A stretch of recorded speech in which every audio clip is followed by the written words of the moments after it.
तो last episode के and पे हमने देखा था कि हमारा वी जियोनो जो था अपने मास्टर की स्पेशल आर्ट को यूज करने वाला है और वहां पर उनके ऊपर पत्थर थ्रो करना शुरू कर देता है। तो जब वहां पर पहले लड़के को पत्थर मारता है तो बाकी के सभी लोग काफी ज्यादा घबरा जाते हैं और कहते हैं कि ये क्या हो रहा है, हमारा इंस्ट्रक्टर यहाँ पर ये क्या कर रहा है, आज ये किस किस्म की ट्रिक है, इसने यहाँ पर एक पत्थर मारकर हमारे एक डिसाइपल को यहाँ पर जख्मी कर दिया है। तो हमारा वी जियोनो उनसे कहता है क्या हो गया, क्या तुम्हें यहाँ पर दर्द हो रहा है, अगर तुम्हें दर्द हो रहा है तो फिर तुम्हें इस अटैक को डॉज करना चाहिए था। जबकि बाकी के सभी लोग कहते हैं कि यहाँ पर इस अटैक को कैसे डॉज किया जा सकता था, इसने जिस तरह से पत्थर थ्रो किया था वो इतनी तेजी के साथ आगे बढ़ा था। तुम्हारा बीच जो है उनसे कहता है कि मुझे यहाँ पर तुम सभी लोगों के लिए काफी बुरा महसूस हो रहा है कि मैंने जहाँ पर तुम सभी से पैसे लिए और उसके बाद बिस्तर के ऊपर आराम से लेटा हुआ हूँ और तुम सभी लोग यहाँ पर बस गेमें खेल रहे हो। इसी वजह से अब मुझे लगता है कि मैं ठीक है तुम लोगों को यहाँ पर सिखाऊंगा, मैं यहाँ पर तुम्हें यहाँ पर स्टोन थ्रोइंग टेक्निक सिखाऊंगा और स्टोन थ्रोइंग टेक्निक के साथ तुम्हें डॉज करना होगा। बस तुम्हारा छोटा सा काम होने वाला और इसी के साथ तुम्हारा वी जियोनो जो था वहां पर से फिर से एक पत्थर उठाता है और इसी के साथ उनसे कहता है कि मेरे मास्टर ने एक बार मुझसे कहा था, मेरे मास्टर ने कहा था कि अगर तुम्हें यहाँ पर लगता है कि तुम जख्मी हो रहे हो तो इसका मतलब यह है कि तुम यहाँ पर स्ट्रांग बन रहे हो, लेकिन एक मर्द होने के नाते तुम्हें यहाँ पर चिल्लाने की जरूरत नहीं है, ना ही तुम्हें यहाँ पर रोने की जरूरत है, क्योंकि अगर तुम यहाँ पर रोना शुरू कर दोगे अपने दुश्मन के सामने तो तुम्हारा दुश्मन जो है इसे मौका समझकर तुम्हारे पर एक और अटैक कर सकता है। क्या तुम्हें समझ आ रही है? और इसी के साथ वी जियोनो फिर से एक पत्थर उठाकर उसी लड़के को फिर से दे मारता है और उसे कहता है कि जब तुम्हें यहाँ पर चोट लगती है फाइटिंग के दौरान या फिर प्रैक्टिस के दौरान तो रोना नहीं है, अपने ओपोनेंट को अपनी कमजोरी नहीं देनी, बल्कि तुम्हें उसी वक्त उठकर फिर से यहाँ पर फाइट करने के लिए रेडी होना होगा। तो माँ वी जियोनो दूसरा पत्थर मारकर उसे बेहोश कर देता है। तो बाकी के सभी लोग कहते हैं कि तेरी था तेरे की, हमने यहाँ पर एक मॉन्स्टर को छेड़ दिया, वो बड़ी आराम से वहां पर सो रहा था, हमें क्या पड़ी थी यहाँ पर इसको तंग करने की। अब यहाँ पर अगर इसने हम सभी के ऊपर पत्थरों की बरसात शुरू कर दी तो फिर हम सभी लोग क्या करेंगे? लगता है कि हम सभी लोग इस जगह के ऊपर मरने वाले हैं। हमें तो लगा था कि ये कोई टैक्टिशियन होगा या फिर कोई प्लान बनाने का मास्टर होगा, यानी कोई जीनियस होगा, लेकिन ये तो यहाँ पर एक स्ट्रॉन्गर मॉन्स्टर है। वहाँ वी जियोनो के हाथ में 3-4 और पत्थर होते हैं और उन सभी लोगों से कहता है कि मुझे लगता है कि तुम सभी लोगों ने भी इस बात से एग्री किया था कि तुम सभी लोग भी यहाँ पर चाहते हो कि मैं तुम्हें ट्रेनिंग लेसन दूं,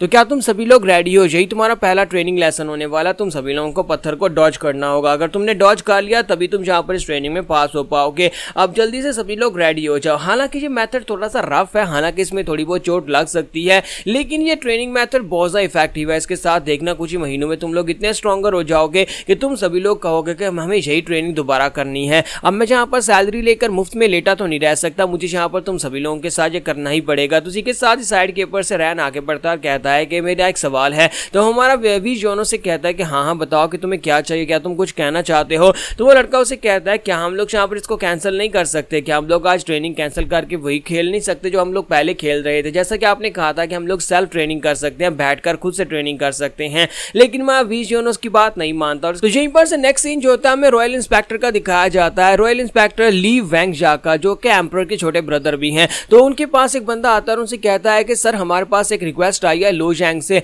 वी जियोनो इस वक्त लोजैंग में पहुंच चुका है, वहां पर से उन लोगों ने उसकी बैकग्राउंड चेक कर लिया, हमें यहाँ पर इन्फॉर्मेशन भिजवाई है, उन्होंने कहा है कि उसकी इन्फॉर्मेशन को वेरीफाई करेंगे क्या वाकई में वो एक रॉयल इंस्पेक्टर है भी या नहीं, या फिर उसने कहीं पर से उस नाइफ को चोरी किया है। तो मास्टर से कहते हैं कि अच्छा तो ये बात है, वो लड़का वहां तक पहुंच चुका है, इसका मतलब यह है कि लोजैंग के लोग जहां पर इसको वेरीफाई करना चाहते हैं। ठीक है वेरीफाई कर दो, क्योंकि वो लड़का मैंने खुद ही उसे वो नाइफ दिया था, मैंने खुद ही उसे वो डैगर दिया था, गोल्डन डैगर, और उसे रॉयल इंस्पेक्टर बना दिया था। वो एक सीक्रेट रॉयल इंस्पेक्टर था ताकि वो सीक्रेट में रहकर काम कर सके। वैसे भी उस लड़के ने हमारे लिए काफी कुछ काम किया जिसकी वजह से हमारी रेपुटेशन काफी ज्यादा बेहतर हुई और साथ में यहाँ पर काफी फायदा भी हुआ है। तो मास्टर से कहता है कि ठीक है तुम इस बात को वेरीफाई कर दो कि वो हमारे रॉयल इंस्पेक्टर, मैंने उसे यहाँ पर वो डैगर दिया था। तो ये बात सुनने के बाद उनका एडवाइजर उनसे कहता है लेकिन सर यहाँ पर सिर्फ और सिर्फ उसकी वेरिफिकेशन की रिक्वेस्ट नहीं आई, बल्कि उसके साथ साथ यहाँ पर कंपनसेशन की रिक्वेस्ट भी आई है। तो मास्टर से कहता है कि अब इस बात का क्या मतलब है कंपनसेशन की रिक्वेस्ट भी आया? तो एडवाइजर उनसे कहता है कि सर मेरे पास जो डॉक्यूमेंट्स पहुंचे उनके मुताबिक लिखा हुआ है कि अगर आप इस बात को वेरीफाई करते हैं कि वो लड़का वाकई में एक रॉयल इंस्पेक्टर है तो फिर इंपीरियल पैलेस की तरफ से हमें उनको हर्जाना देना होगा,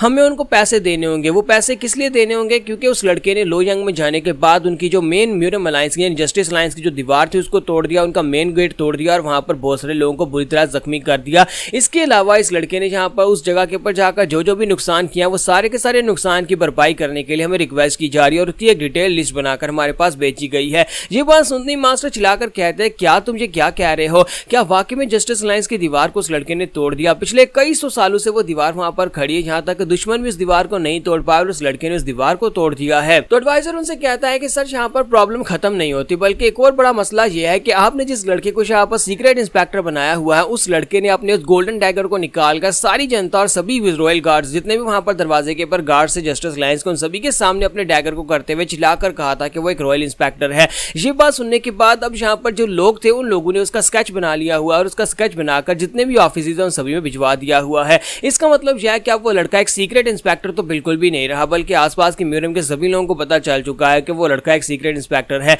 अब यहाँ पर वो सीक्रेट कैसे रहेगा? तो मास्टर ये बात सुनने के बाद और भी गुस्सा हो जाते हैं और कहता है कि उस बेवकूफ बच्चे ने ये क्या कर दिया। मैंने उसे ये रॉयल इंस्पेक्टर का गोल्डन डैगर इसलिए दिया था ताकि उसे मैंने कहा भी था कि तुम एक सीक्रेट इंस्पेक्टर हो। सीक्रेट इंस्पेक्टर का शायद उसे मतलब नहीं पता, जो उसने इस तरह से चिल्लाकर सभी लोगों के सामने इस बात की अनाउंसमेंट कर दी कि वो एक सीक्रेट इंस्पेक्टर है। ठीक है, साथ ही माल से चिल्लाकर कहता है कि मैं चाहता हूं कि मुन जूनवान को बुलाया जाए, जल्दी से मुन जूनवान को बुलाकर लाओ। तो एडवाइजर कहता है जी सर मैं उसे बुलाकर लाता हूं। और इसी के साथ ही वो कहता है लेकिन आप यहाँ पर इतनी रात के वक्त उसे क्यों बुलाना चाहते हैं, क्योंकि इस वक्त तो यहाँ पर रात के 3 बज रहे हैं। तो एल्डर उसे कहता है कि मुझे इस बात से फर्क नहीं पड़ता रात के 3 बज रहे हैं या फिर 1 बज रहा है, मुझे अभी यहाँ पर वो बंदा चाहिए, मुझे उससे बात करनी ही होगी। कहीं वो लड़का यहाँ पर हम सभी लोगों को मरवा ना दे, हमें यहाँ पर उसके साथ कुछ ना कुछ तो करना ही पड़ेगा। हमें इस बात को इन्वेस्टिगेट करना होगा कि आखिर उस लड़के ने यहाँ पर सभी के सामने चिल्लाकर ऐसा क्यों कहा कि वो एक सीक्रेट इंस्पेक्टर है। मैं यहाँ पर उस लड़के के पास से अपने रॉयल डैगर को वापस भी नहीं ले सकता, क्योंकि मैंने खुद यहाँ पर वो रॉयल डैगर उस लड़के के हवाले किया था। अब क्या मैं जाकर उसे ये कहूँ कि प्लीज अपना रॉयल डैगर मुझे वापस दे दो, क्योंकि तुमने यहाँ पर जो काम किया मुझे वो काम बिल्कुल पसंद नहीं आ रहा। फिर साथ ही मास्टर कहता है कि जल्दी से मेरे लिए कैरेज का बंदोबस्त करो, जैसी सुबह होगी सुबह के वक्त सबसे पहले मैं जाकर एम्परर से बात करने वाला हूँ। सुबह के वक्त ही जाकर एम्परर से इस मसले के ऊपर बात की जाएगी। तो यहाँ पर हमारी एपिसोड 66 का एंड होगा और नेक्स्ट एपिसोड में देखेंगे कि दूसरी तरफ हमारा वी जियोनो क्या कर रहा है और उसकी फैमिली भी वहां पर पहुंचने वाली है।